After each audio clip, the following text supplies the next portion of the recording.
Riwruok mar lakteche ma KMDPU olando chako timo pede ute thieth duto ma pachoka mariango nonro mar lakteche matiyo e Kenya kowuok e pinje maoko. Osara ma ute thieth miyogi kaachiel gi nono ka bende chutho girito chike kendo gin kod obok ma yienegi tiyo e pachoka. Kaka Judith Omondi lero, ma biro mana bang' migawo mar thieth bende golo oboke mayango ni ok gibi yie chiwo lesen mar tich ne lakteche mawuok oko mana kapo ni nitiere rem e piny Kenya.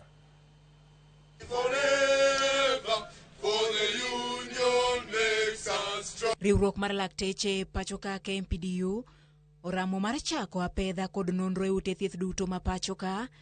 Nonro machano yango kwan mar lakteche matiyo Kenya to wuokie pinje maoko, rang'iny mar lony margi kaachiel gi yango osara ma ute thieth ma pachoka chulogi.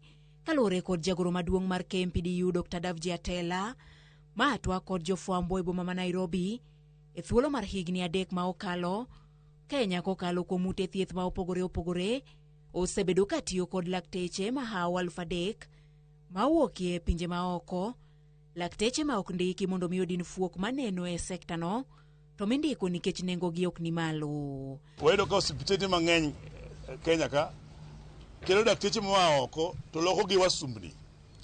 Nimar ikelo daktari ka to ichule pesa ma kata ok nyal onle ng'ato mafuta madhi go tich. Ichule pesa ma kilingo ne gi doctors mane Kenya ka to en nukta achiel ewi 10.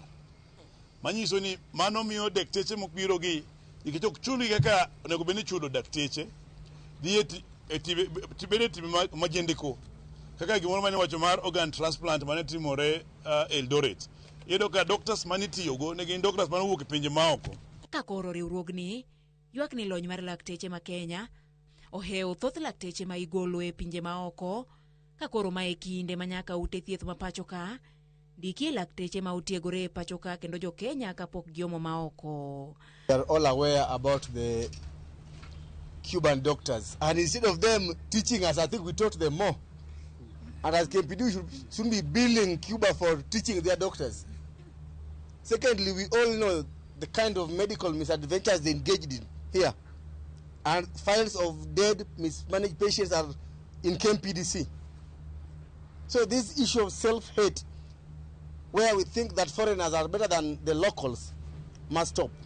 Paronien mabugo mane ogol kod jatend migawo mar thieth Aden Duale oboke mare ne ute fwambo kod migepe mag thieth ma opogore oyango ni Kenya ok bidhi nyime kod chiwo lesen ne lakteche ma wuokie pinje maoko, mak mana ne jolony ma Kenya ongego.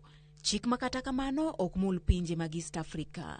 We will only allow a foreign doctor to practice in our country if that foreign doctor has a speciality that is not found in our country.